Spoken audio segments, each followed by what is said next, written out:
Here we are again, and now there's a line. Teleportation circle. That is very convenient. Saves us having to make the bumpy road trip. Precisely. Oh, it's you. What are you doing here?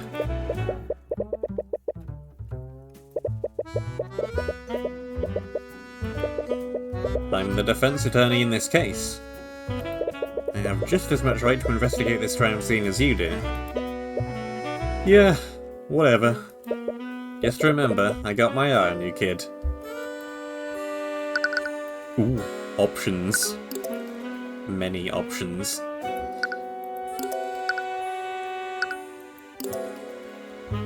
Well, let's have a little look around, shall we?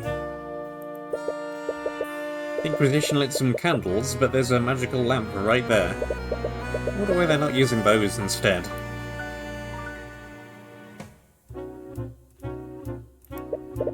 There's a modern-looking lamp mounted on the wall. It's a lamp powered by artificery. Didn't expect to find something this sophisticated in a town like this. Bah! Artificery is just another form of magic. Actually, artificery draws from surrounding ley lines to... I didn't ask for a science lesson, kid. Anyways, look where artificery got these folks. The arcane power cell broke, and they haven't had any power for weeks. Yup, nothing could beat good old oil and flame.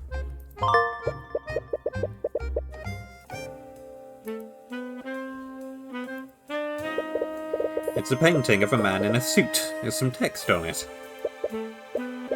Adam Eveley, politician of the pedantic. I've heard of this guy. He's some kind of politician for one of the nations west of here. And he's pretty much a shoo-in to win whatever election they have going on there. An election? Was Flintheart studying democracies for his little revolution? He has the, your country needs you point. It's a painting of a mage, and there's some text on it. Samaela Darglian, a legendary practitioner of the arcane arts. He mysteriously disappeared one day. In an explosion, if this painting is accurate. It's rumored he was developing a formula for a new transmutation spell. However, he was reckless in casting the spell, and Darglian quickly lost control of its magic. His body was never found. Many speculate that he didn't actually die during the accident, but if that's true, where did he end up? Sounds like a cautionary tale against using magic.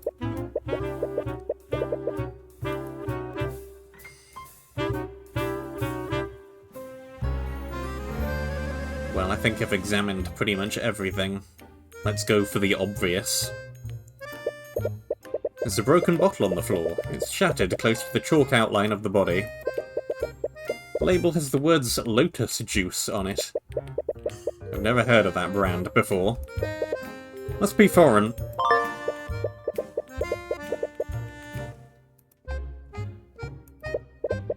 Here's a chalk outline.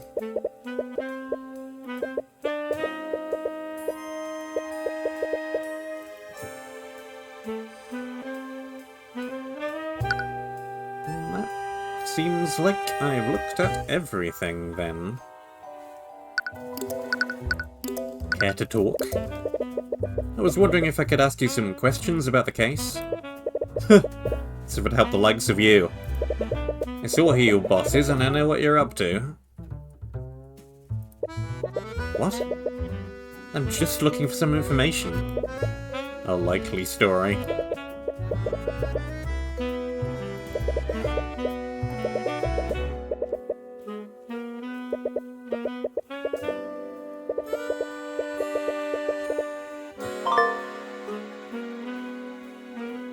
Let's prepare before starting an argument with someone. Talk or present items to build a psychological profile.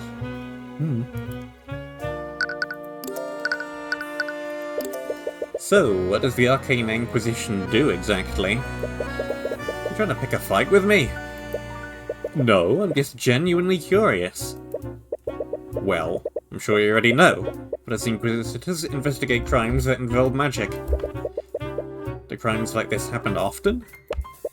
Nah, maybe once in a blue moon.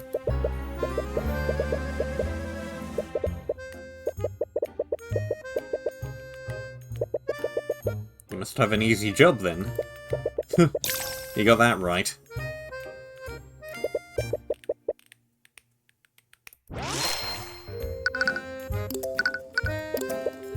Commander White, you seem to speak negatively about my client's magic. Do you have a personal grudge against mages? You're damn right I do. And if you had any sense, you would too. All a mage has to do is wave their hands and say some magic nonsense. Then you suddenly have a dead body on the ground. And don't get me started on mage blight. If some noble uses their magic too much, they end up snapping and going on a rampage. Don't know if this is going too far, but why join the Inquisition if you hate mages so much? Considering the fact that, that my job is to sweep the nobility's crimes under the rug. Sorry, I didn't mean to insinuate. No, you have the right of it. Anytime a noble is involved in a case, I'm ordered to look the other way. You don't seem very happy to do that. Why would you stay in this line of work? Because every once in a while, I'm allowed to put a criminal mage behind bars. We can't go after the nobles, but any other mage is fair game. Or at least they were before your boss showed up.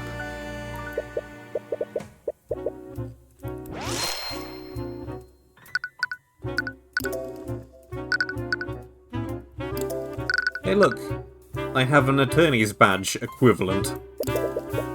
What do you think about this? I don't know what you're expecting me to say. Not much to say about that.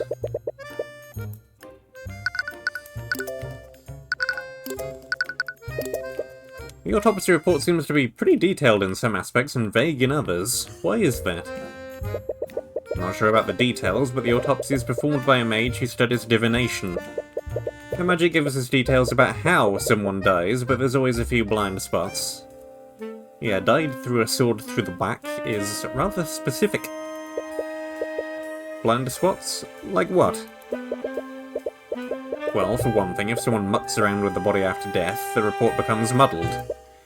Divination magic can tell what happened to a body, but not in what order and at what times.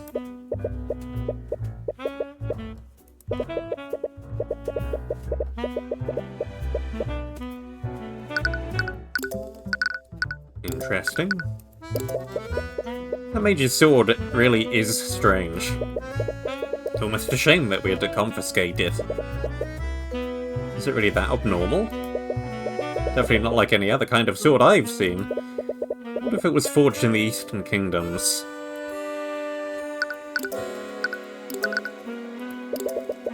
What do you think about this? Nothing. What do you think about this? I've never seen a real spell compendium before. I'm still not exactly sure how they work. Well, spell compendiums are magical devices that display exactly which spells a mage can cast. You can probably guess, but the Inquisition uses these things all the time. Right, having that information is definitely a blessing for the defense and the prosecution.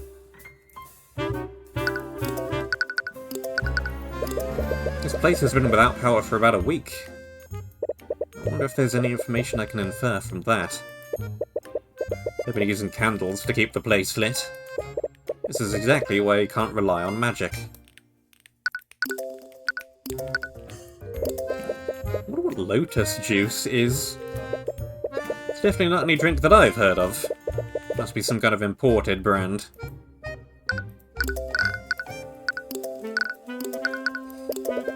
What do you think about this?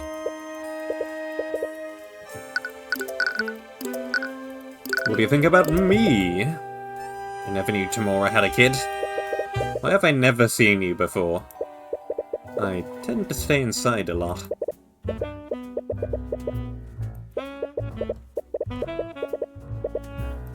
Have you ever seen her as a ruthless lawyer?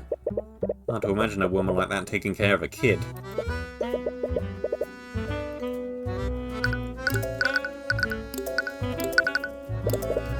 I have to ask, did something happen between you and Miss Tamora?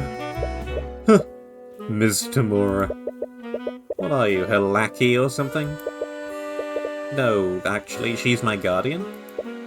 Oh, I didn't know she even had a... Look, kid, I don't know what the deal is between you two, but no good will ever come from associating with her. This is about the rumours, isn't it?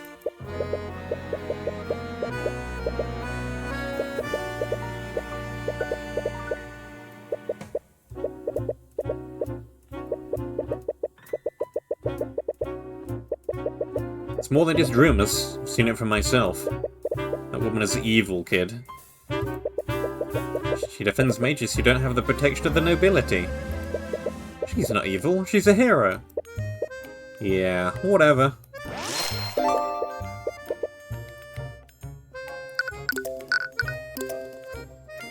Well, let's go through the rest of these options anyway. What do you think about this? Never expected a girl like that to be a mercenary. But I would also never expected her to be a murderer either.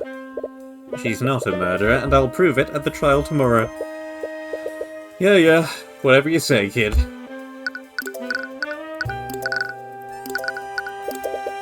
What do you think about yourself? Not much to say. I heard this was Prosecutor Steelwind's first trial. She must be pretty talented if that's true. Pain in my ass is what she is. Damn noble comes in here telling me how to do my job. I honestly have no idea what she's even doing in this line of work. She's a mage from a noble house, isn't she? She must be a pretty powerful mage. Powerful is an understatement. Any one of the Steelwinds could turn this entire town into a glass crater.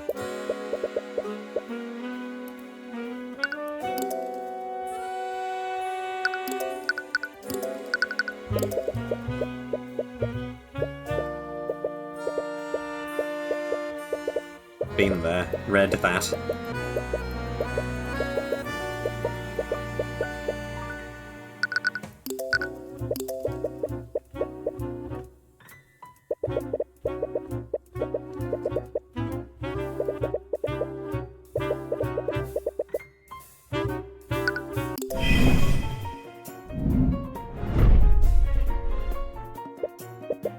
Alright, I'm just gonna come out and say it.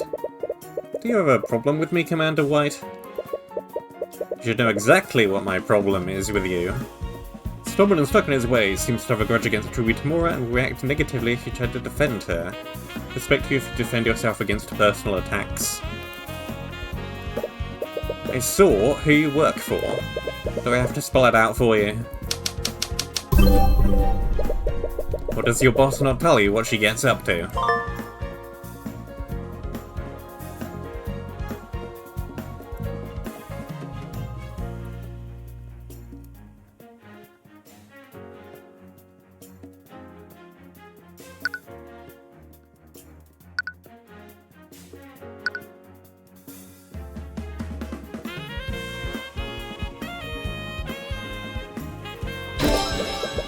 Doesn't matter how you feel about me or Miss Tamora. What matters is that my client deserves a fair trial with fair representation. All I'm trying to do is give that to her. I've seen that woman do all kinds of shady shit in the cases I've worked. Forgery, bribery, blackmail, you name it. I bet you'll guess the same. Success for the devil of defense attorneys.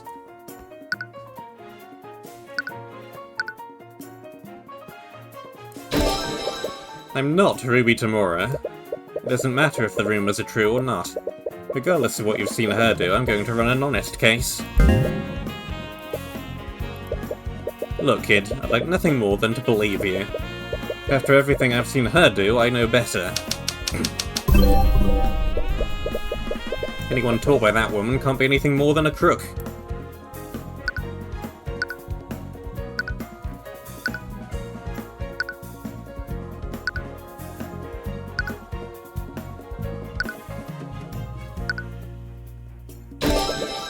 Her way of teaching me was ruthless, I'll give you that. But the only thing that she taught me was how to practice law. Have you seen me engage in any crook-like behaviour?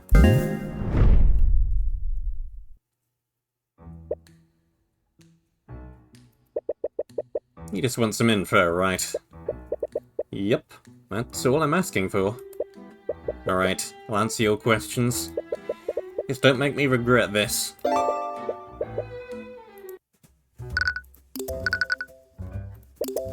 This probably goes without saying, but I don't believe that the sword is the murder weapon. Right, I guess you have to prove that someone else put the sword there. Did the Inquisition find anything suspicious on the scene?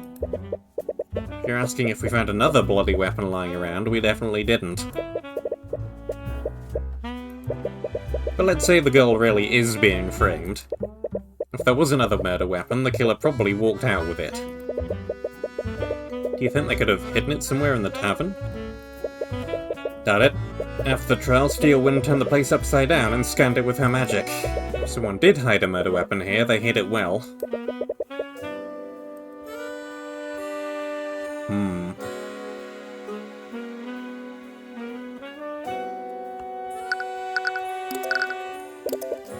Can't believe you made such an obvious mistake during your investigation. Oh, shut it with that. I already got an earful from Steelwind about that mess. Well, you'd have to worry about me mucking things up. Steelwind's basically taken over the entire investigation. Wait, does she have the authority to do that? Normally she wouldn't, but I know better than to go against orders from a noble.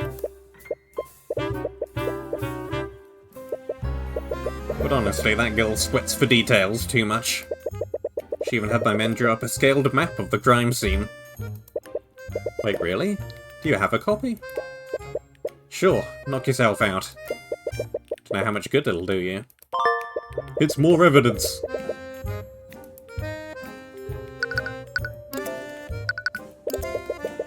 I heard this was Prosecutor Steelwind's first trial. See, miss? Glass craters. No murder weapon, no evidence of another person at the scene. Hey, you okay? You got quiet all of a sudden.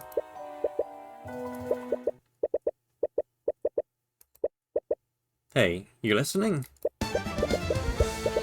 So, there's no clear evidence pointing to another killer. There is, however, evidence pointing to how Flintheart moved before his death. What? There's no blood trail leading to or from the body. What does this imply about the location of Flintheart's death?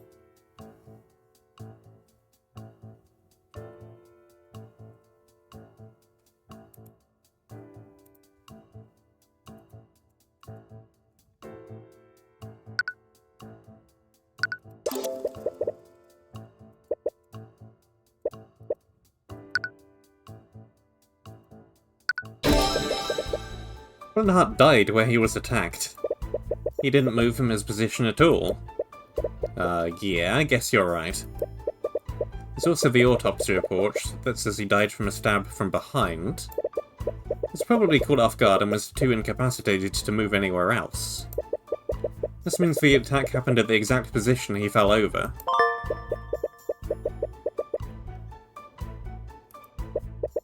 There's also the shattered bottle of lotus juice. I doubt it means anything, but the shattered bottle is right next to the body.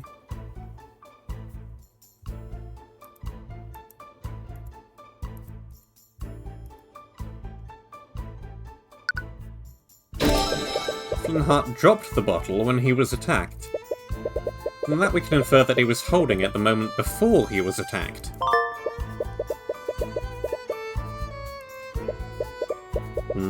What's so strange about one bottle, though?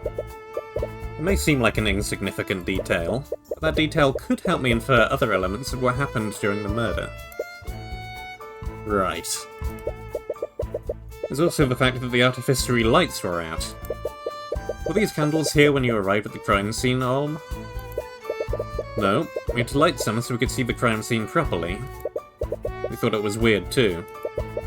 The girl and her father must have had their argument in pitch-black darkness. So they didn't light any candles to make up for the broken lights.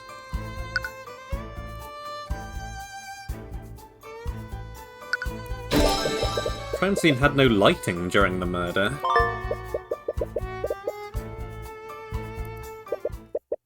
The argument that Celeste had with Flynnhart must have been spontaneous. They weren't planning to have a conversation in this room. In this darkness, Flynnhart wouldn't have had a lot of visibility. If he was stabbed from behind, he probably didn't see it coming. He was clearly surprised and was probably in too much shock to run away. Also, the bottle may seem insignificant, but he was holding it when he was attacked. Maybe he was pouring a drink for himself? Or maybe it was for a visitor. Either way, the assailant must have been unseen by Flynnhart.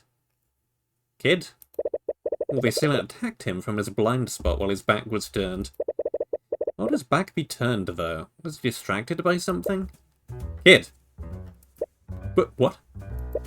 What was that all about?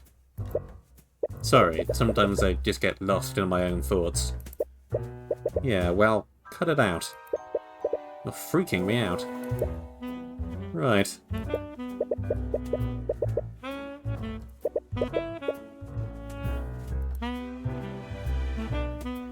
A little bit of the Midoriya stream of consciousness there. Okay. Well. Let's take a look at this map, finally, shall we? Yeah, it's a map. Cool. The fact we have measurements of a 5-foot cube here, which lines up with the mention of a 5-foot cube here, seems like it's going to be relevant for something at some point. Not sure what yet, but it's got to be relevant for something.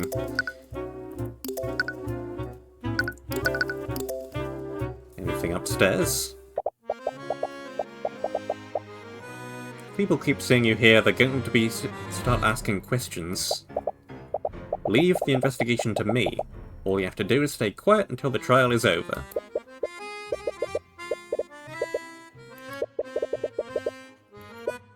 Enough. I will do as I see fit. You may be a Steelwind, but this is my land. Oh, sorry? Oh, you're that defense attorney from the trial. I am. I'm sorry, but who? Oh, how rude of me. My name is Lord Garrick Price. Pierce. Lord Garrick Pierce, the ruling noble of this land. Occupation, murderer. As the ruling noble, I suppose I should thank you for playing your role in the current trial. As misguided as it may be.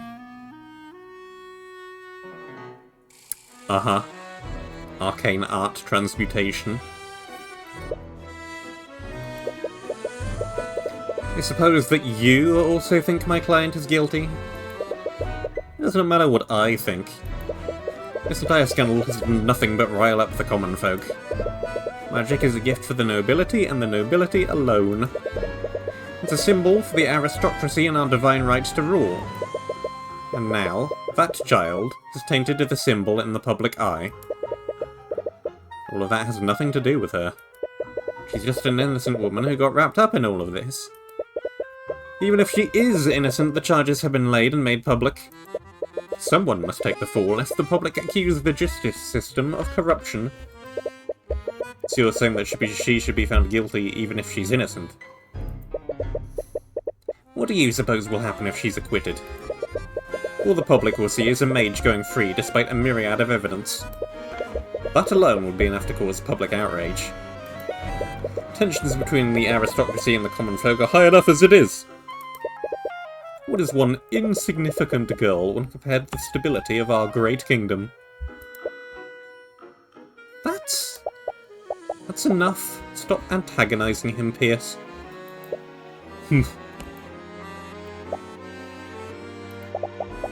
I can't refute what he said, but I don't agree with it. What? The system should be based on truth and justice, not on public opinion. Then why are you working against my client? Do you honestly think she's the kind of person that would kill her father? It doesn't matter what kind of person she appears to be. The evidence clearly points to her as the only possible killer. But you should fight according to your own ideals. Just as I will fight for mine.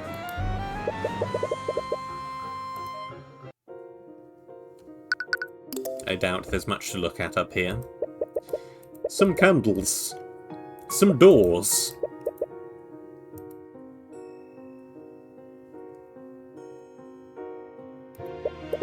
And a door at the end of the hallway. It's locked.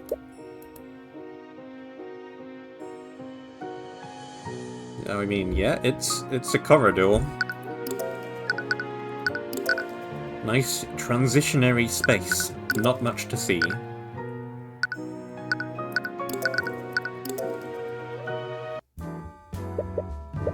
Oh, Cuthbert, you're back already.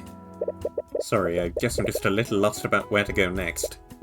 Well, I suppose I can give you some guidance, this time.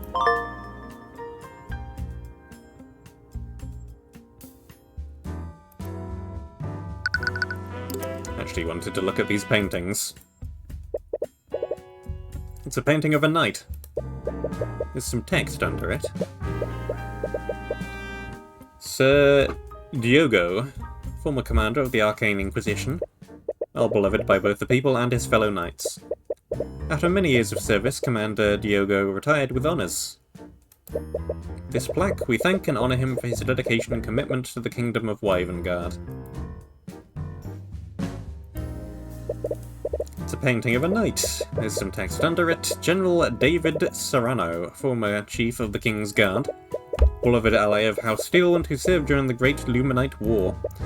The annals of history have countless tales of his courage, wit, and heroism. With this plaque, we thank and honour him for coming to the defence of our kingdom in our greatest time of need.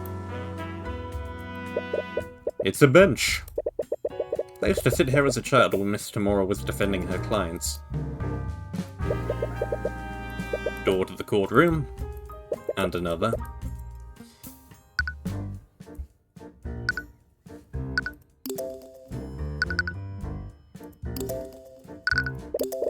Found a lot of clues, but they don't really tell me what happened. Even so, knowing the state of the crime scene is instrumental to cross-examining witnesses.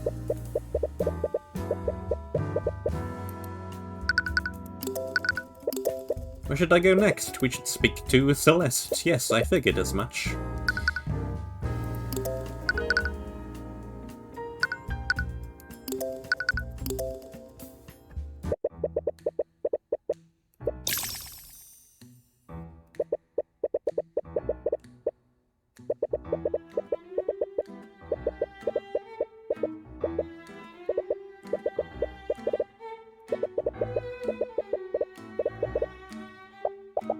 Oh, hi Mr. Cuthbert.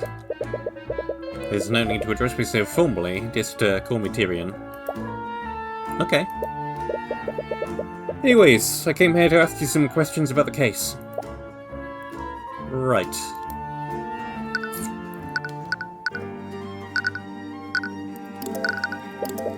I'm sorry for freezing up like that. I almost lost us the trial. No, there's no need to apologize. You did great.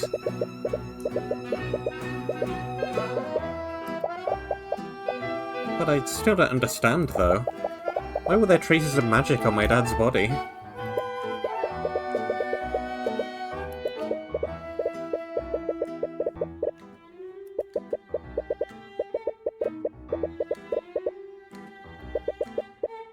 Did you cast a Mage Blade on your sword that day? I did. I usually cast it when I train in the morning. Did the trace on my sword leave the magical trace on my dad's body? No, magical traces can't be moved around physically. For a spell to leave a trace, it has to be active when physical contact is made. Really? What does that mean, then? Whoever killed your father had a transmutation spell active on it at the time. Magical trace on your sword was just an unlucky coincidence. I can't believe this.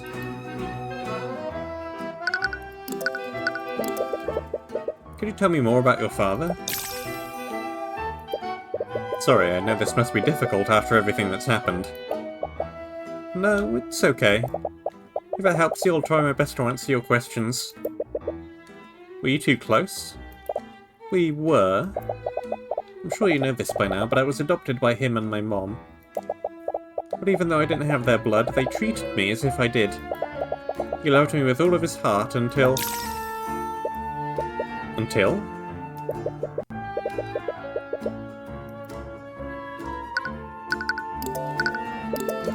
I'm sorry to say this, but I could hear your argument from my room that night.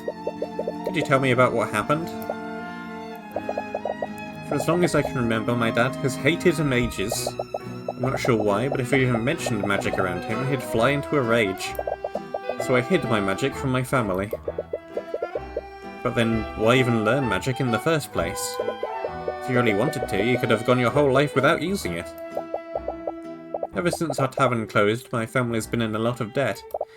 I decided to become a mercenary and use magic to enhance my ability to fight. Most mages are in the nobility, so people will pay a lot for a sellsword who can use magic.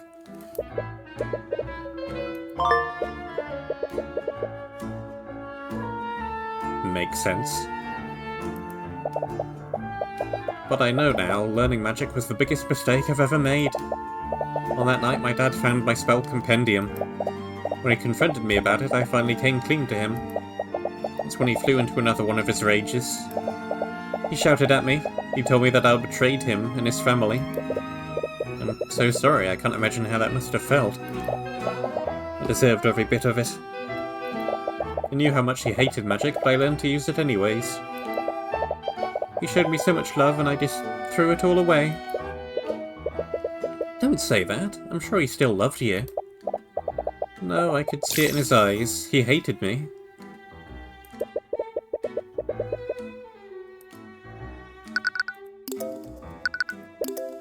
So, there's a locked room in the tavern. It's at the very end of the hallway upstairs.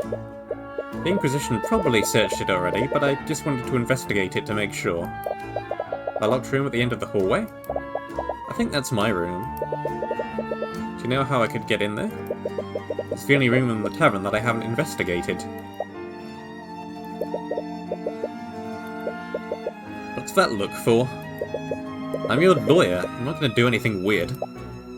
Sorry, you're right. Here, you can use this key to get inside.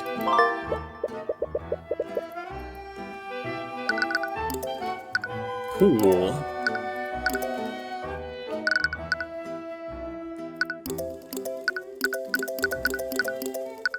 Hey look, I have a runestone. Can you tell me more about this? Oh, I don't really know what to say about that, sorry.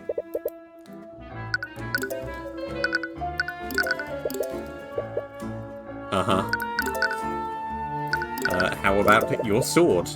It's a pretty strange sword. I've never seen anything like it. Do you like it? It's a souvenir I got while I was traveling the Eastern Kingdoms. Wait, you've been to the Eastern Kingdoms? I thought Wyvern had a strict policy preventing people from crossing the border. Well, I didn't exactly enter legally. Please don't make a habit of telling people that. You're in enough trouble as it is. Yeah.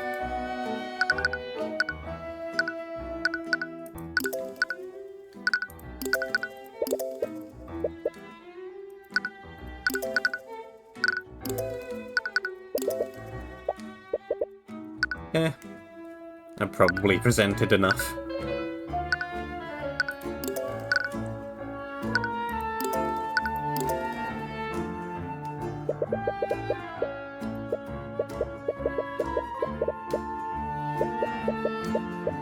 I've already told you knights everything that I know.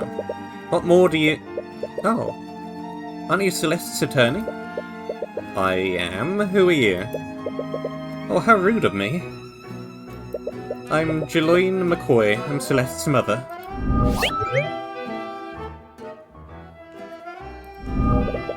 I was at the trial this morning. I can't thank you enough for everything that you've done for my daughter. So this is Celeste's mother. She might be able to tell more about Flynn Hart. Do you mind if I ask you some questions? I'm an attorney. I have questions. We always have questions.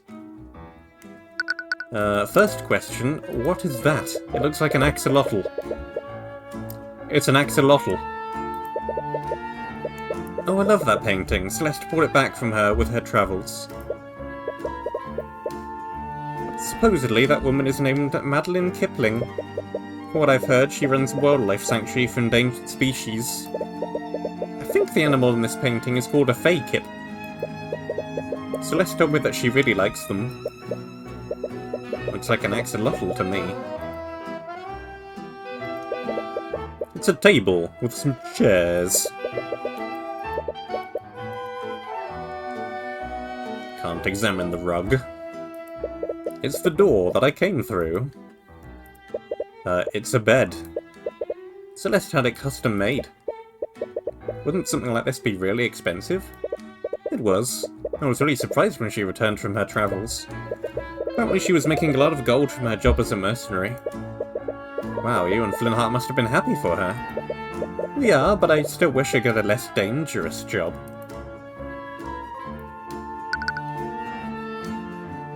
Well, not much in the room to look at. Can you tell me why your husband hated mages so much? I understand that most people dislike the nobility and associate magic with them. But on that night it's like he was furious at Celeste specifically because she was a mage.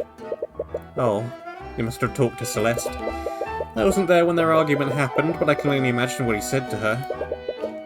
Do you know what happened to him? Why does he hate magic so much? Celeste doesn't know about this, but years ago Flynn Hart had a sister named Effie. When I was a child, we were friends with a boy named Garrick Pierce. He was the son of the ruling noble at the time. Garrick Pierce? Isn't that the nobleman who was speaking with Steelwind earlier? We were all inseparable at the time. He'd always sneak into town to play with us against his family's wishes. They probably weren't too happy about that. He was quite rebellious back then. But everything changed when Garrick began learning how to use magic. One day when we were playing together, he wanted to show off the spells that he'd learned. He was told not to use his magic without his instructor there, but he was just too excited. He began casting his spells, but something went horribly wrong. He lost control of his magic and fatally wounded Effie. We tried bringing her back into town, but by that time it was too late. She was already gone. I'm sorry, that must have been traumatizing for all of you. Next day, the Arcane Inquisition came to investigate what happened. House Pierce used their connections to cover it up. They even threatened Flynn Hart's family into keeping quiet. After that, the official story was that Effie had been mauled by a wolf. That's not surprising.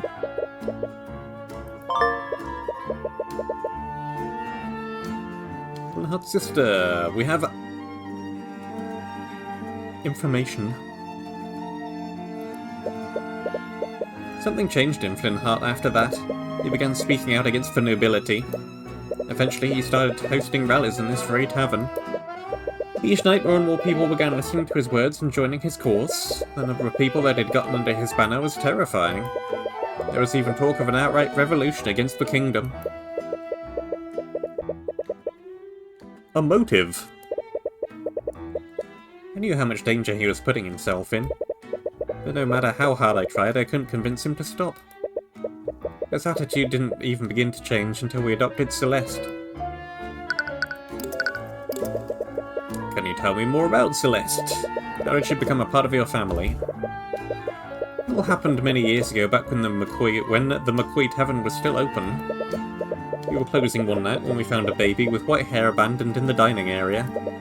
We waited weeks for her parents to come by, but no one ever came looking for her. And that baby was Celeste? Yep. Flynn Hart and I had always wanted a child. I thought that Celeste must have been a gift from the Scaled Lord.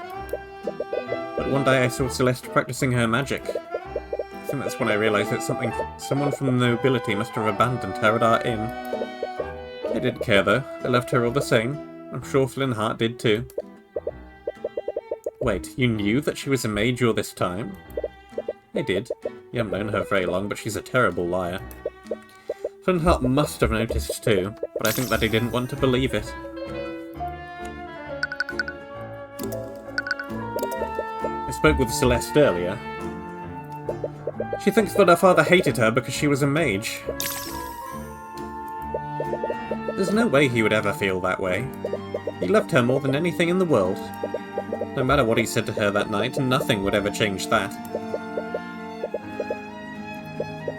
Celeste was the world to him. When we adopted her, it was the first time in decades that I'd seen him so genuinely happy. Must have been close. More than anything. Do you want to hear a story? Celeste had just returned from her travels. She wouldn't stop talking about this foreign drink that she loved. I think it was called lotus juice or something strange like that. Oh, Flintheart did everything he could to have it shipped here. He called in a bunch of favours with some of his revolutionary friends. But in the end he was only able to get a single bottle of it. Is it really that rare?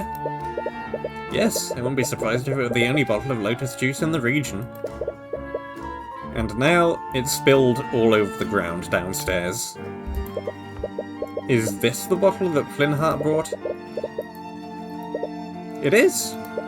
Oh no, he was going to surprise her with it. I found the broken pieces next to Flintheart's... Well, I found them in the dining area. That's strange. We've been keeping it in our room so she wouldn't find it.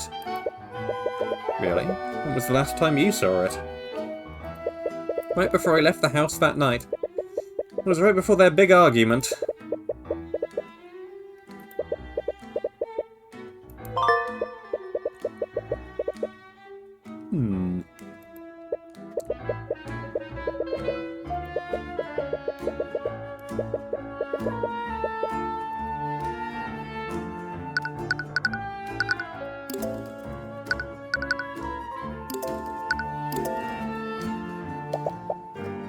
Oh, you're back.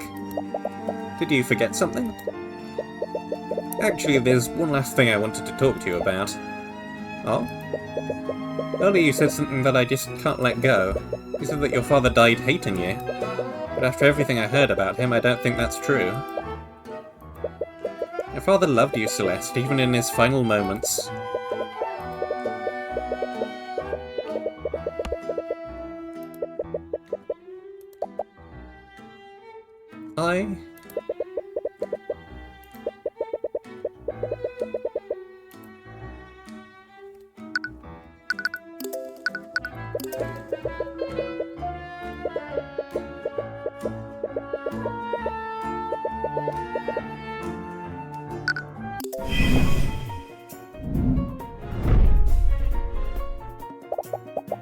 I know you're just trying to make me feel better, and I really do appreciate it, but everyone knows that my father hated mages.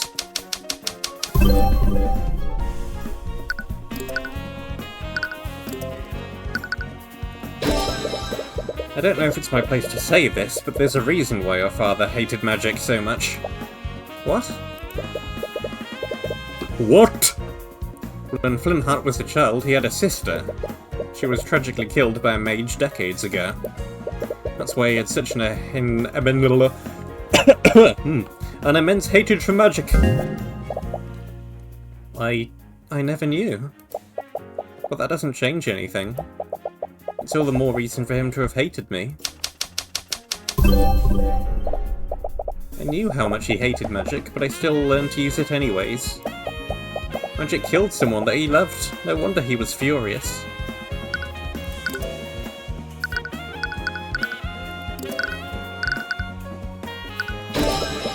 But you didn't learn magic to benefit yourself, did you? You learned it to save your family after your tavern was shut down. That's... You're a good person, Celeste. You did everything you could to help your family. I'm sure your father recognized that. Just shut up. What? Shut up! Just stop it! You weren't there. You didn't hear what he said to me. I could see it in his eyes. There's no way he would ever forgive me. Take a look at this picture, Celeste. What? A shattered bottle? Wait, is that a bottle of lotus juice? Do you know where I found this? On the floor of your family's inn. What? That can't be true. I tried to find it here, but no one sells it in Wyverngard. Your father knew how much you loved this drink. He called in quite a few favours just so that he could have it imported for you. What? He did that? Your father didn't hate you, Celeste. He loved you more than anything. That doesn't change anything. If he did that all for me, it was before he knew about my secret. I'm sure he never would have done that if he knew the truth. That's not true at all. What the hell would you know about him? You barely even knew him. How could you possibly know how he felt about me? Don't you think I want to believe that he still loved me before he died? But I know the truth. There's no way he would ever forgive me for what I did. It's not just the fact that he brought that drink for you. It's also where the bottle was when it shattered. What do you mean? Your mother said that the bottle was stowed in her room before your argument, but I found the shattered bottle in the lobby where his body was. I ran into him before I went to look for you. He was going upstairs to his room. That can only mean one thing. You went to retrieve the bottle after your argument ended. What? Why would he have it? It's because he was going to give it to you, Celeste. He was going to give you a gift to apologise for what he said to you. He was going to apologise? Your father loved you, Celeste. And as tragic as he was going to try to apologise to you before he was murdered. I don't like this. My daughter working as a mercenary of all things? Come on, Dad. You know I can handle myself. I don't doubt it. But you still shouldn't have to risk your neck for our sakes. They closed the inn, Dad. We won't be able to survive unless I do this. Just be careful, okay? I don't know what I'd do if anything happened to you. No matter what anyone says, you're our daughter. And we'll love you to the day we die. Dad, how could I ever think that... I'm sorry. I'm so sorry, Dad.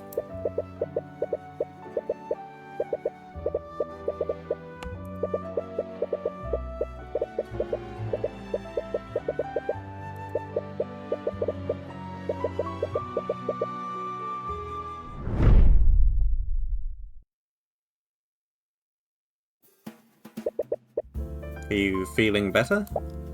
Yeah, I think I'm okay now. I've been thinking such horrible things this entire time.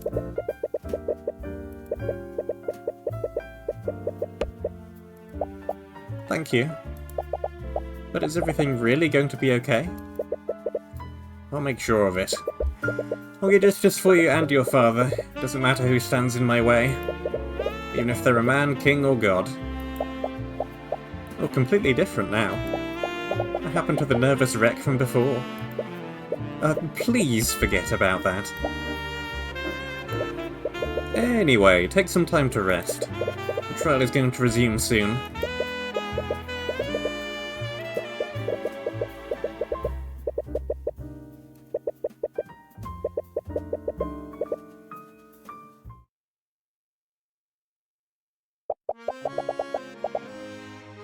Has PS told you all of the details, Mr. Rudolph? Will you remember them? Yep. I pride myself on my...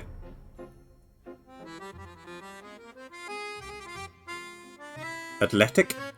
I should know how to pronounce that word, but it is not pronounced how it looks. Memory.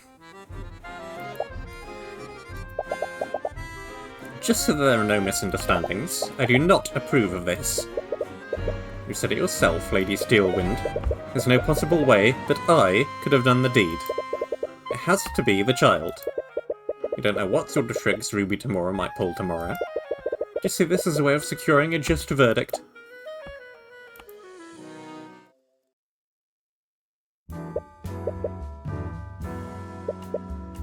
Hello, Cuthbert.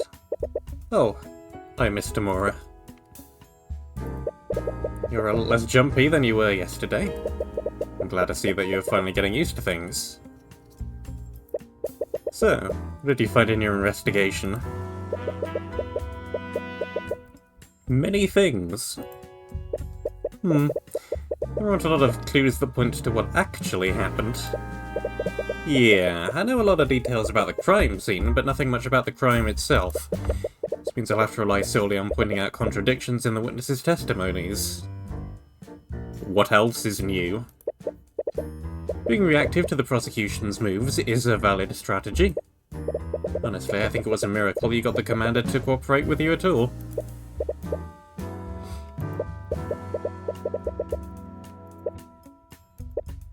Actually, I wanted to ask about that. Did something happen between you and Commander White?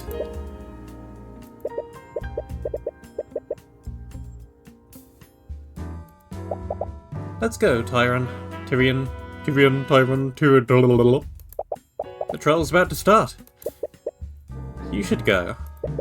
The judge is waiting. Right.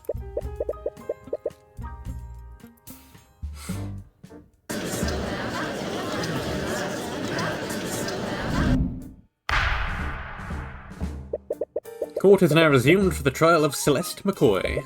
Let's review the proceedings from yesterday. Yesterday, the defense presented some shocking oversights made during the investigation.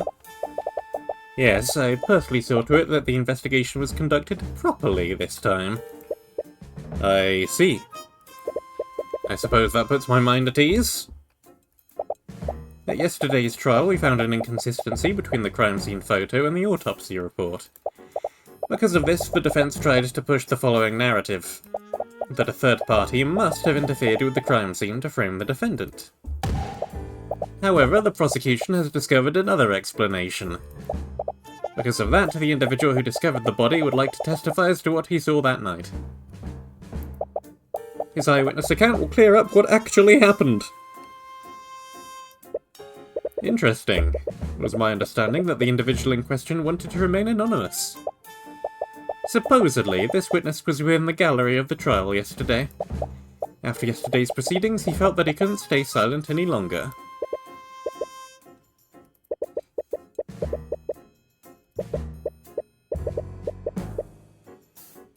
I would go with something else. Very well. Let's hear from this witness. Witness, please state your name and occupation for the court. My name is Reginald Rudolph. I'm a chauffeur of the equine variety. You don't look much like a horse. I'm terribly sorry, but I'm unfamiliar with that profession. He means to say that he's a carriage driver. Oh, I see. But in any case, it is my understanding that you found the body.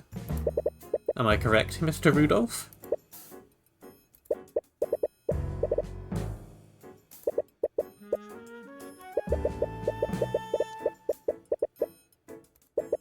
Mr. Rudolph? Ah, forgive me. I was merely taking notes on the people in this room. Taking notes?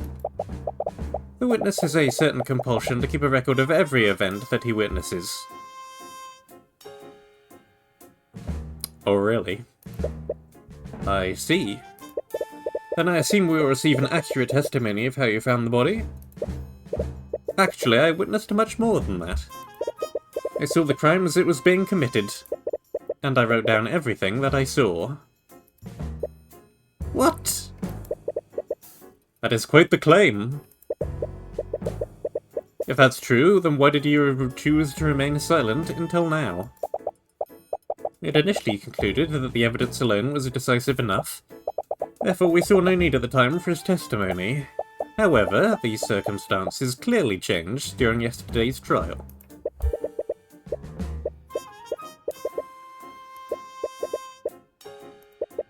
Very well. Mr. Rudolph, please testify to the court about what you saw that night.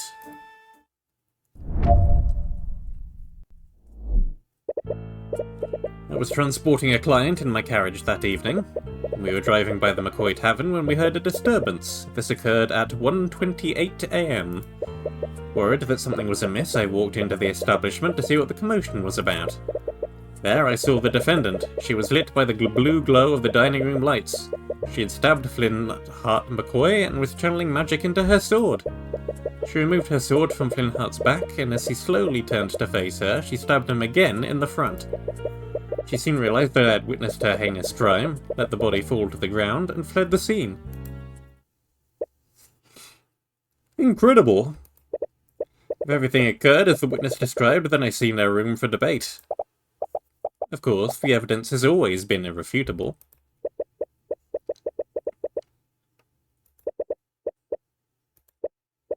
Celeste, did you see this man that night?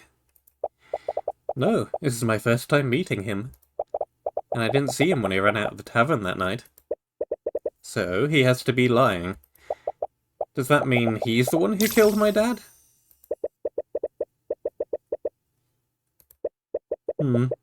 It's hard to say right now, but it's definitely a possibility.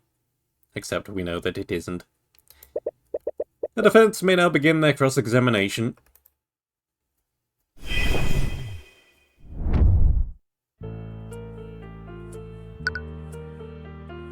Well, I think I know what to do already. But this statement, come on. Who was the passenger in your carriage? Ah, well... The identity of the passenger is irrelevant. Yeah, I figured as much. This witness is the one who actually observed the crime as it occurred. If there was another person at the scene, they may also have crucial testimony. A passenger is under no obligation to testify before the court. And the current witness's account of the events is more than adequate. We'll see about that. I see no reason for Mr. Rudolph to disclose the identity of their client. The defense must present a more valid reason to do so.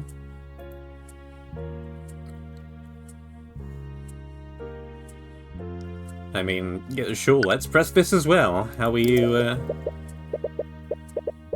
I was going to bring up, how are you so sure of the time? I'm assuming this disturbance was the argument between my client and her father. Yes, I heard two voices, one young female and one gruff male. Presumably these were the voices of Celeste and Flintheart McCoy. What did you do after hearing this disturbance, Mr. Rudolph?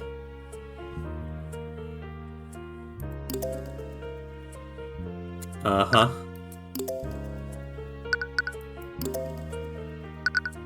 Objection! Mr. Rudolph, you testified that you saw my client murdering the victim. That's the very start of the game. And you supposedly saw her casting magic while doing so. Yes, I could never forget such a grisly sight. That moment was burned into my memory. I see. Well, it's funny that you say that. How so? Because your entire testimony was a complete lie.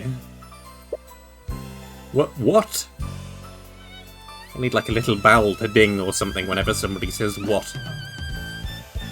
It happens a lot.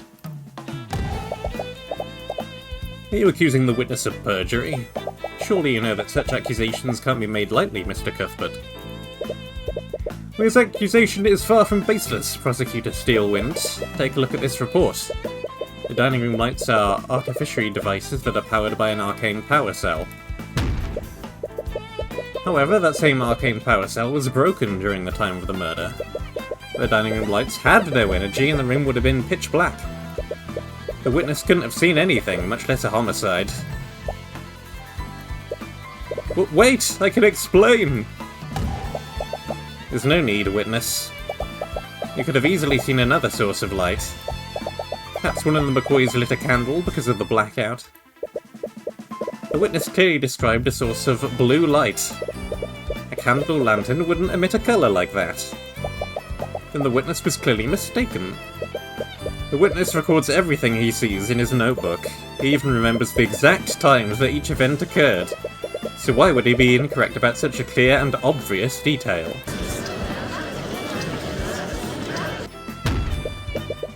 No, what the witness saw was clearly some form of magic.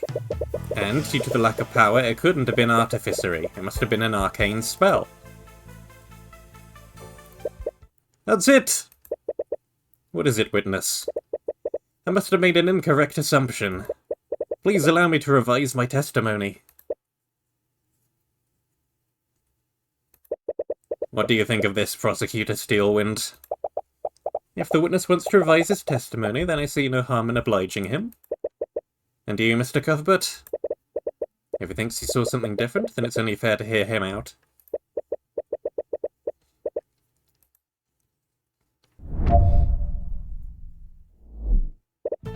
I remember now. Yesterday, it was revealed that Flintheart was killed using magic. I must have seen Flintheart's daughter channeling a magic spell. The spell was called Mage Blade, am I correct? That's it, the blue glow that I saw must have been created by Mage Blade. I see. So the blue light that you saw came from the defendant's magic. Mr. Cuthbert, you may proceed with your cross-examination. With pleasure.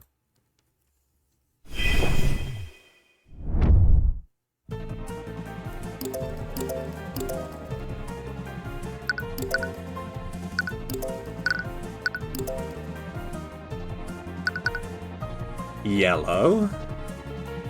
Objection! Mr. Rudolph, you don't know much about magic, do you? Of course not. Are you trying to say that I should have recognized Celeste's Mage Blade? No, I admit that you probably wouldn't know about Mage Blade. Well, that's exactly where your mistake was. My mistake? Mr. Rudolph, if you were aware of how Mage Blade works, then you would know that the spell emits a yellow radiant glow. Which means that the blue glow you saw couldn't have possibly been Mage Blade. This is ridiculous. I'll grant you that the witness clearly remembers seeing a blue glow. But what significance could such a minor detail have? It's extremely significant, Prosecutor Steelwind. If the witness did see a blue magical glow, then he must have witnessed another spell at the scene. Preposterous. You don't have any evidence to back up that claim. That blue light made a large impression on the witness. He wrote it down in his notebook, and he specifically mentioned the colour. There's no way he would be mistaken about something like that. So what did you really see, Mr. Rudolph? Did you see my client at the scene casting a spell that she couldn't have possibly cast? Or did you see another mage at the scene? Well... Your Honour, the defence has no right to accuse the witness like this. Let me remind you that perjury is a crime, Mr. Rudolph. If you are found to have lied in your testimony, you will be prosecuted. No! Wait, please! Now that is quite enough of non-murderer witnesses on the stand.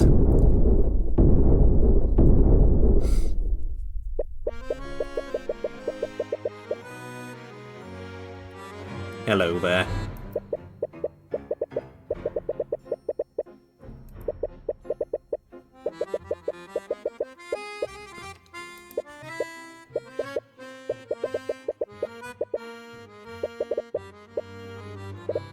I will not stand by while you harass my servant.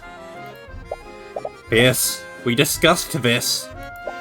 There is no need for you to take the stand. Nonsense, I have nothing to hide. And if you had done your job properly, I wouldn't have needed to intervene.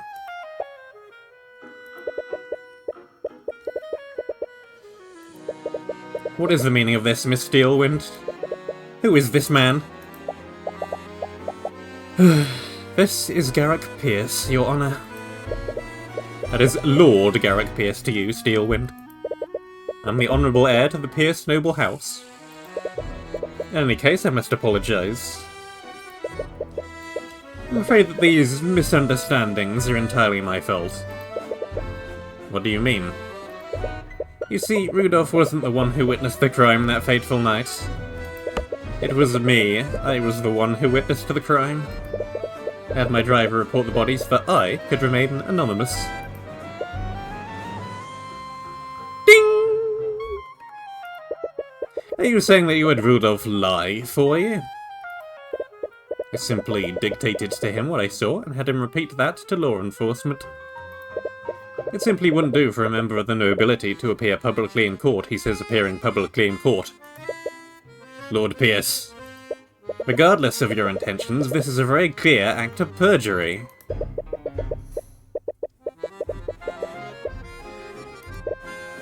I understand, and I'll accept the consequences of that. But I would be remiss if Rudolph's shoddy testimony allowed that girl to escape her crimes. Please let me testify as to what I saw that night. Very well. This is highly irregular, but I believe the court will benefit from hearing your testimony. However, know that this misconduct has hurt your credibility. Very well.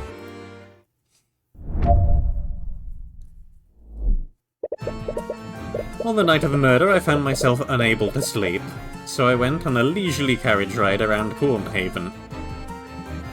Doesn't seem that leisurely with all the bumpy roads, but okay, you do you. I happened to be passing by the McCoy Tavern when I heard a loud commotion from within the building. Curious, I stopped my carriage and took a single step inside the establishment. That is when I saw the scene inside. I saw the defendant stabbing that poor man twice with her sword. Garrick Pierce, he's a member of the nobility. That means he's probably a mage, right? And he's the only other mage that was there that night. Does that mean... There's no doubt about it. He's the only person that could have left a trace of transmutation on the body. He has to be the mage that we're looking for. Sorry, this must be a lot for you right now. Don't worry about me. Focus on taking him down.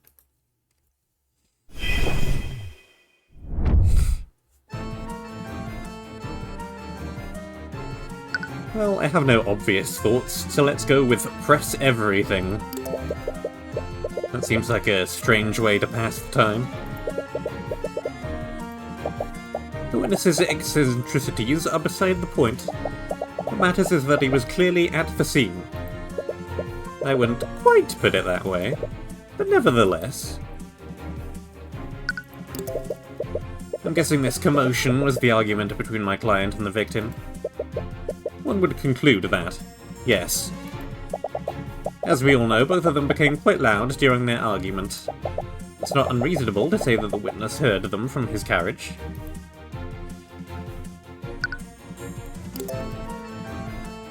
Ooh, we have a reference to the map. If he was at the tavern entrance, that would mean he was here.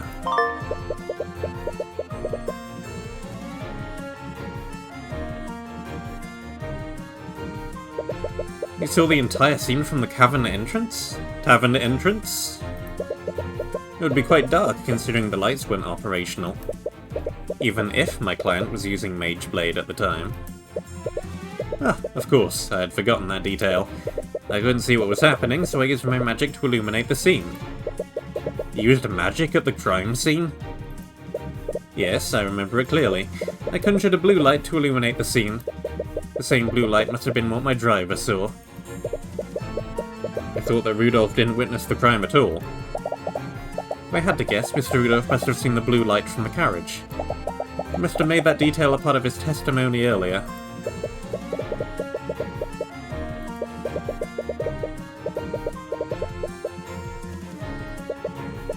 But anyways, which spell did he use to illuminate the crime scene? It was the Conjure Light spell. I believe he is telling the truth. Your Honour, if the witness used magic at the crime scene, then I'd like for his spell compendium to be added to the court record. I see no reason to invade the witness's privacy over a trivial illumination spell. I agree. The defense would need a stronger reason to requisition the witness's spell compendium. Right you are, Your Honour. Your wisdom is truly fitting of your station. I used Conjure Light to illuminate the scene from the tavern entrance. From there, I clearly saw the crime unfold. Well, we're gonna have a look at that in a moment. Saw the defendant stabbing that poor man twice with her sword. And I assume you're going to say that she stabbed him from opposite sides each time? Of course. Mind you, I have no idea why she would act like that. But can you prove that she didn't do exactly as I described? I suppose not. At least not yet, anyways.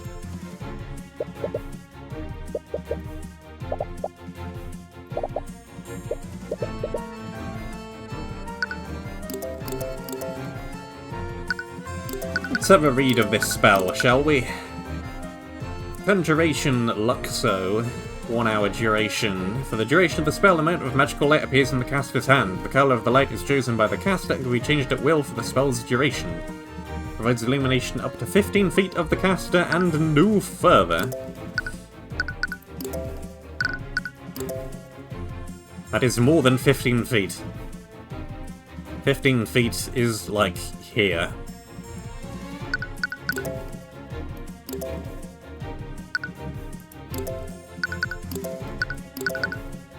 Objection! Lord Pierce, you said that you illuminated the scene from the tavern entrance, and you only took a single step into the building? Of course! I remembered very clearly. I stood only at the entrance. In that case, I would like for you to take a look at the map of the tavern. If we take a look at this map, that would place you right here, where the W is. Am I correct? Of course, I was. I do not know what you wish to achieve by having me repeat that fact. Well, I find it interesting that you illuminated the crime scene from all the way back there, considering that Conjure Light only illuminates an area within 15 feet.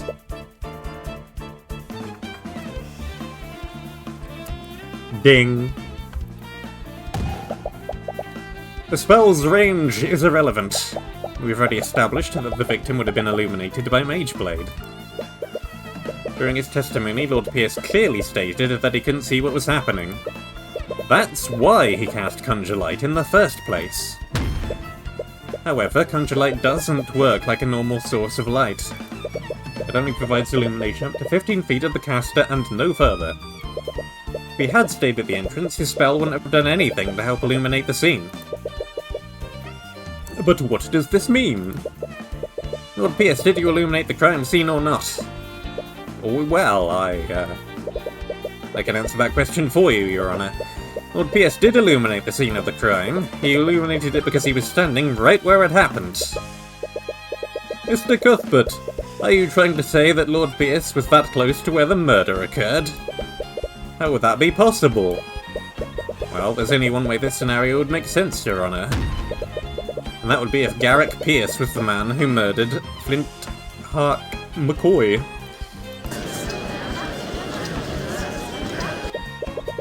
Hold on for a moment, this is absurd. I could have easily used a different spell to illuminate the room. And which spell would that be, Pierce? The name escapes me. I'm not sure which one it was now that I think about it. You idiot. Well, maybe we can figure it out together. When you relinquish your spell compendium to the court. What? This is a clear violation of my privacy. Steelwind, why aren't you objecting to this? If you had listened to my instructions, you wouldn't be in this situation. You made your bed, now lie in it. Steelwind, you treacherous. That's enough. It appears that the prosecution has no objections. With everything that has occurred, I must ask that Lord Pierce relinquish his spell compendium to the court.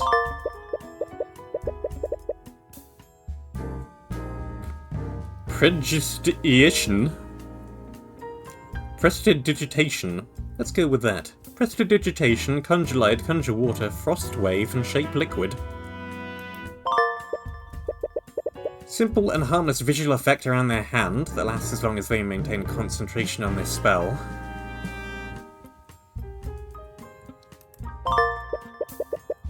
Causes water to magically flow out the caster's hand. Water will flow so long as the caster maintains concentration of the spell. Anything caught within range is hit by a blast of extremely cold air. Liquid's hit will be immediately frozen, and organic life will enter early stages of hypothermia.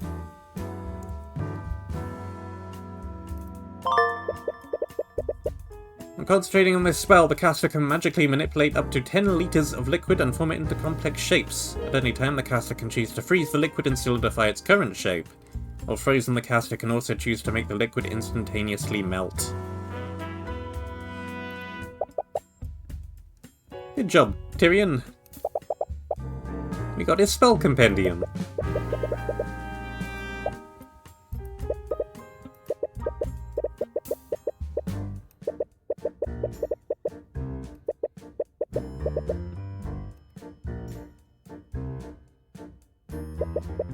Your Honor, I've looked at the spells in Lord Pierce's compendium. Conjure Light is the only spell that he can cast that would shed a blue light. This renders his testimony and many of his statements false.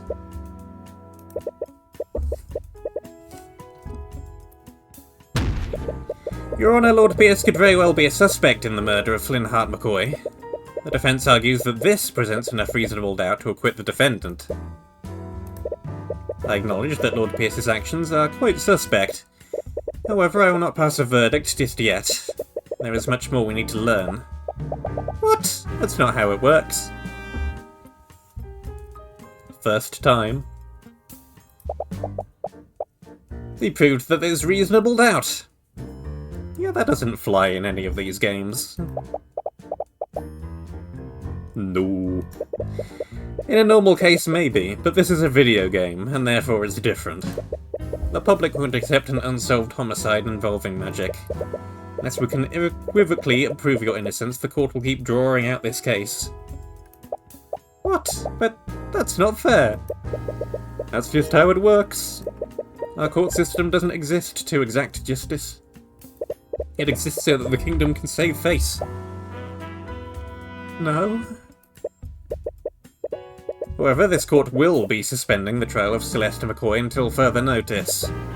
That is, until Lord Pierce can be investigated as a possible suspect. Objection!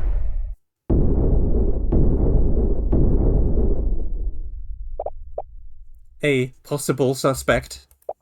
The very idea of that is preposterous, Your Honor. Let's revisit the basic facts of this case, shall we? Flynn Hart McCoy was murdered using a blade with a transmutation spell active on it. Mr. Cuthbert, why don't you tell me the spells that Lord Pierce knows? Alright. The spells are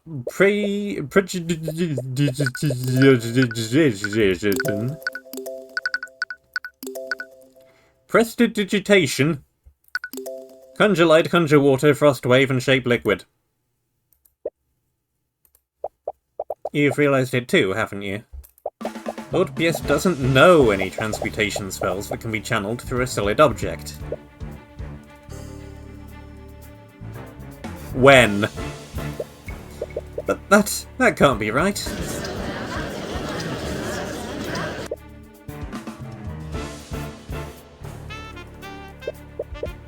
Huh, you're right. You're absolutely right, Lady Steelwind. I couldn't have possibly committed the murder. I see. With that in mind, that would leave the defendant as the only possible killer. But he was the only other mage there. He has to be the real murderer. He doesn't know any transmutation spells that can affect a solid object. He can't prove that he stabbed him while casting magic. Wait a minute. How did he do it then?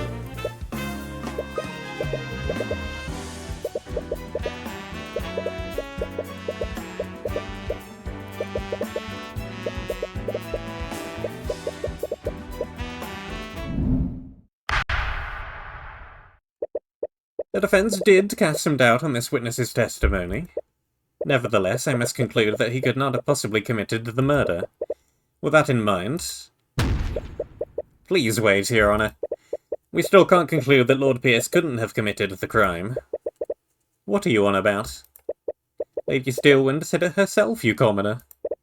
I don't know any spells that can be channeled through a metal blade. The blade was not metal. You didn't use a metal blade, did you? What nonsense is this? The autopsy report clearly states the wound was created by a blade. If he didn't channel magic through a blade, how could he have possibly committed the crime? Yes, your claim seems quite contrary to the facts thus far, Mr. Cuthbert. Which spell could Lord Pierce have possibly used to kill the victim?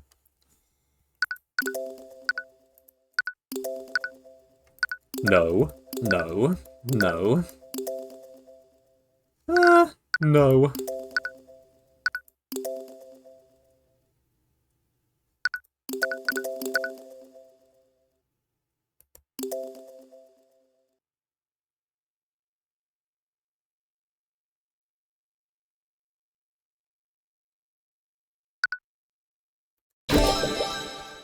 You see, Your Honour, wasn't sure quite which one it wanted me to present.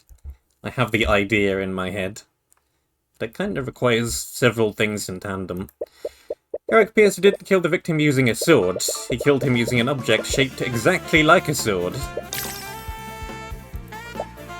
What? Who? Which? I'm afraid I don't quite understand, Mr. Cuthbert. I'd like for the court to look at Lord Pierce's spell compendium. Garrick Pierce knows a seemingly insignificant spell called Shape Liquid. With it he can control a body of water and shape it into any complex shape he wants. Then he can freeze that liquid, maintaining its current shape. A shape like a sword. Why? No, is it possible that he... What do you have to say for yourself, Lord Pierce? What do I have to say?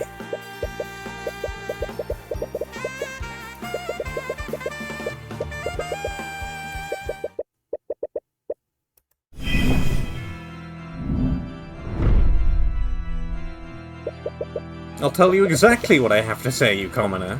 I'm not the one on trial here. We're here because that child didn't know her place. She's just a peasant, yet she still learned the arcane arts. And look what happened. That girl used our holy arts to murder her father in a fit of rage.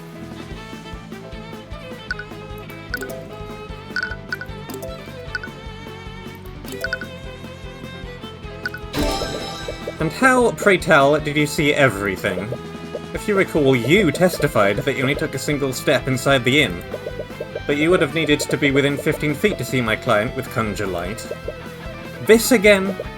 If you're going to keep treading on that one detail, then I admit it, I stepped further into the inn. I kept that detail out of my testimony. All because I knew that you'd use it to cast suspicion on me. Lord Pierce! But you didn't just keep that detail from your testimony, did you? You testified to the opposite. That makes you guilty of committing perjury. No, I mean... you miserable wretch.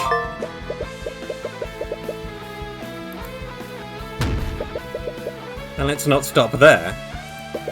For your story to be true, you would have needed to be within 15 feet of my client. According to your testimony, my client had just finished committing a murder. Would she have noticed you? If you were that close, then you would have surely been close enough to apprehend her. So why didn't you? Didn't you have a duty to your citizens? Shut up. Shut your dirty peasant mouth. That woman was armed. I had no reason to put my life in danger. I was terrified when I saw her holding that bloody sword. My life was in danger.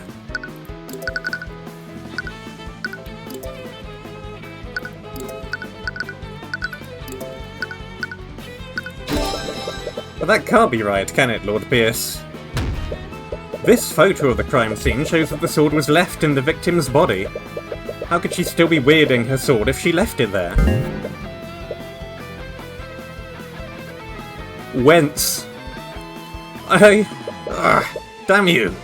Damn you! Steelwind, why aren't you saying anything? What?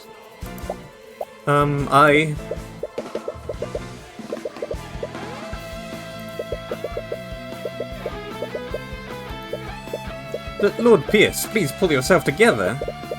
How can I remain calm when this charlatan is trying to frame me? Nice word, charlatan. This is a complete travesty of our justice system. And what do I get instead? Slander from some lowly defense attorney.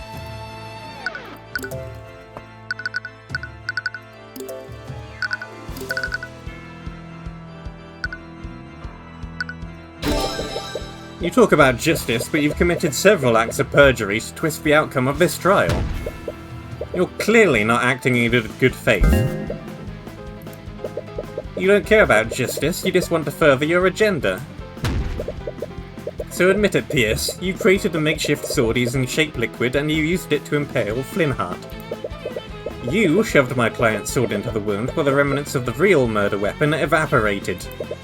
It was a perfect crime, wasn't it?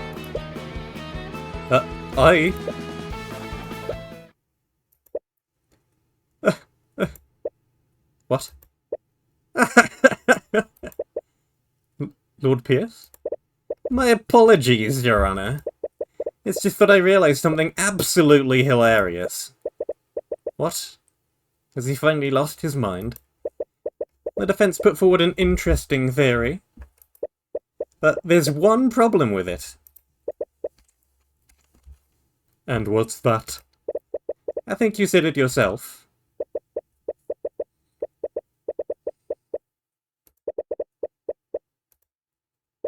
You see, it would have been a perfect crime. Because any evidence to support that theory would have evaporated with that frozen blade. What the... No. Then that means there would be nothing left of the murder weapon. You've spun quite the tale here today. But in the end, you don't have a shred of evidence to support it, do you? You have nothing on me. Isn't there anything we can do? Tyrion?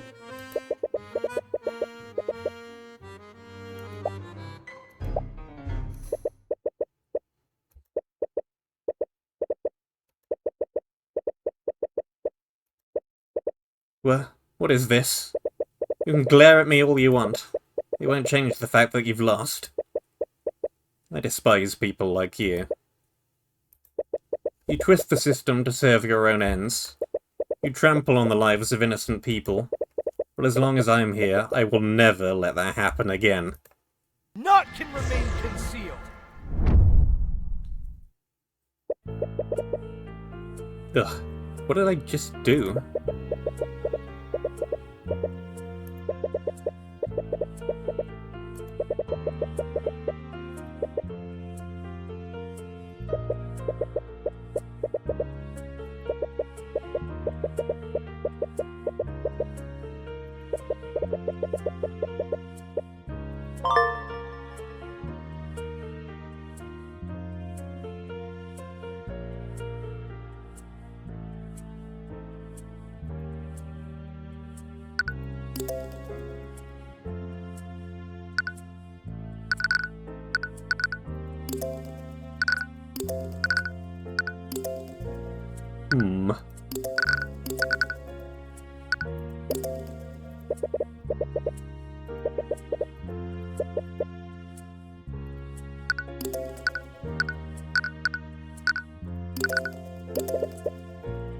What an ornate sword!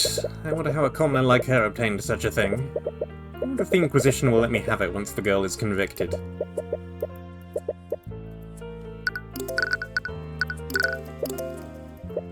Why am I thinking of such a thing?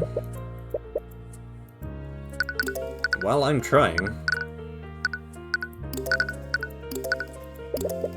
I already have an affinity for water magic, don't I? Should really learn some new spell formulas. Maybe a visit to the academy is in order?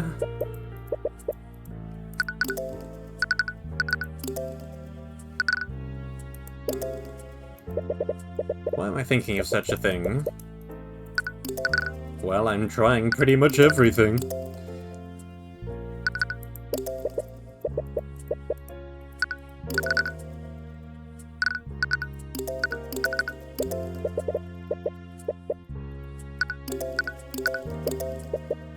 Even now, that image is still lingering in my mind. I didn't expect this experience to have such an effect on me.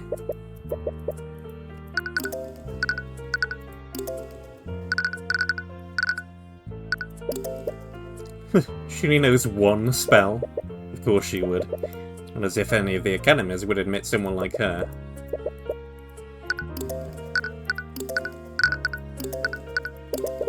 If only I could have used Frost Wave, things would have been much cleaner. But using such an obvious spell would be akin to admitting that I had done it.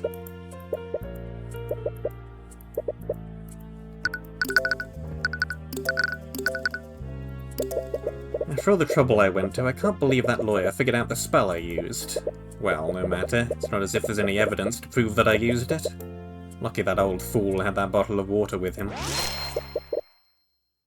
I already presented him the bottle and he said nothing. Bleh. But yes. I kinda figured that's where the liquid came from.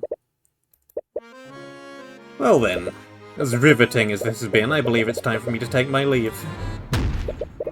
Now wait a minute, Pierce. What is it now, you wretch? I'll say it as many times as you need to hear.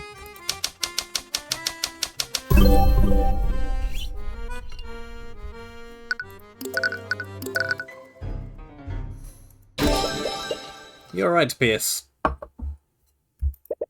If you did use shape liquid on a body of water, the murder weapon would have evaporated entirely.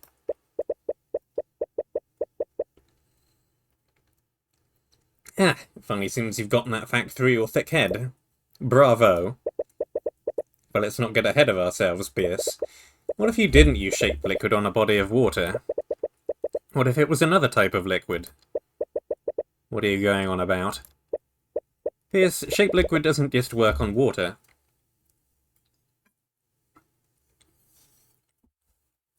All this talk of water has got me having a drink of mine. It works on all kinds of liquids. Even iced tea, probably. A shattered bottle contained the liquid that you cast your spell on, didn't it? That bottle. Pierce, I found this shattered bottle on the ground near the victim's body. I wonder what caused it to shatter. You must have decided to use any liquid you could find. Luckily for you, the victim was holding the perfect quantity of liquid in his hands. I wonder, Lord Pierce, if we had someone analyze the broken pieces of this bottle, would we find traces of transmutation magic?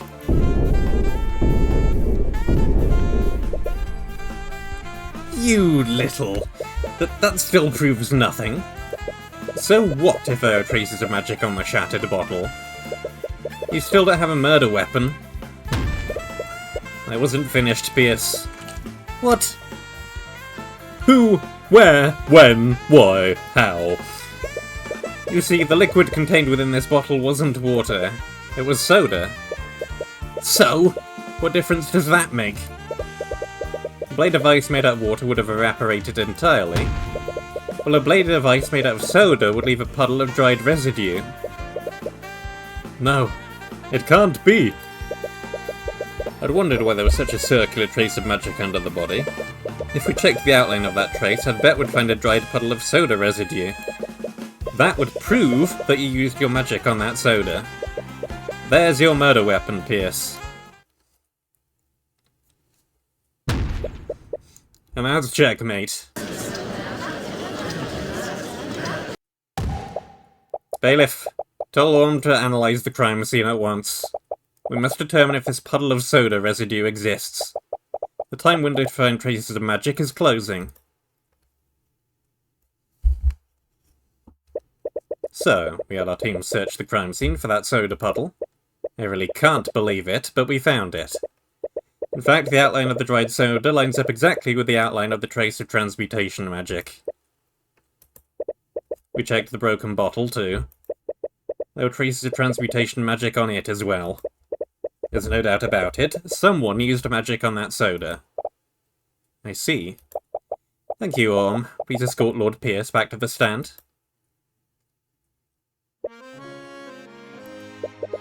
What do you have to say for yourself, Pierce? What do you think you've accomplished here today? Do you honestly think you can indict me? I'm an aristocrat from the highest echelons of our society. That fool of a man was an insurgent. He was a threat to society, and I did my civic duty by removing him. Is that a confession I hear? Objection! Bailiff, please escort the witness to a holding cell. Steelwind? First-degree murder is punishable by execution, Lord Pierce. I suggest you remain silent, lest you incriminate yourself further. What? You can't be serious. Shut your insidious mouth. Well, what are you all waiting for? Take him away? Yes, take him away at once. I can't believe it! We actually won! Tyrion, You don't need to say anything. Your face says it all. Thank you. You've more than exceeded my expectations today. Mr. Mora. I'll be honest. When I realized that the murder weapon evaporated, I thought the case was shot. Can't believe that you were able to turn that around. It was just luck. If he had used water, we would have been done for. It had nothing to do with luck. You were able to deduce which liquid he used. And you did it just by looking at a few shards of broken glass. The skills of deduction never cease to amaze me.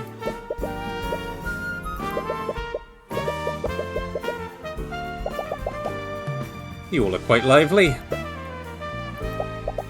No need of such hostility. I wouldn't expect any less from the Hound of the Eye Taker.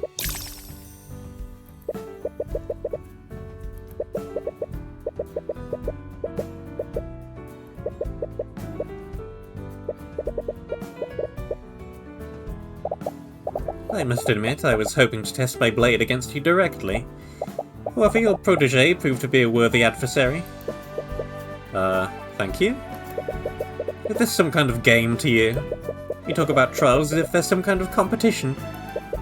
Your action almost condemned an innocent woman to death. Our system operates by having two powers of opposition. When those powers are balanced, justice prevails. Make no mistake, your victory today was just our system working as intended. Working as intended. You know very well our system only exists to protect your people. I know. In any case, it looks like we'll be facing each other more frequently in the future. I look forward to doing battle with you again, Tyrion Cuthbert.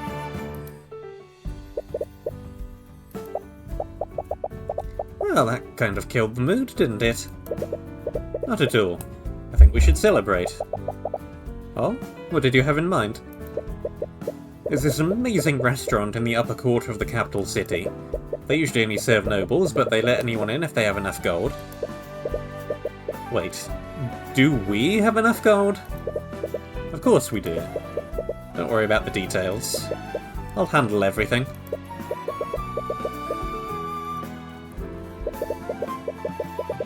And so began my journey into the world of lore and magic. Our justice system is rotten to its core, and I'll have many trials ahead. Regardless, I'll keep fighting on and get justice for every one of my clients.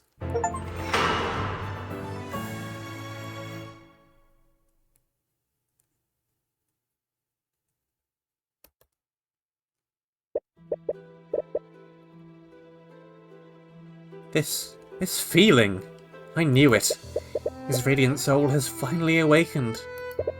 I can't believe it. I've been waiting for so long. I can't wait for the day when I can see his eyes draped in agony.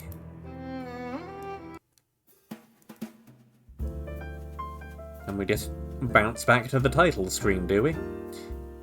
Sure.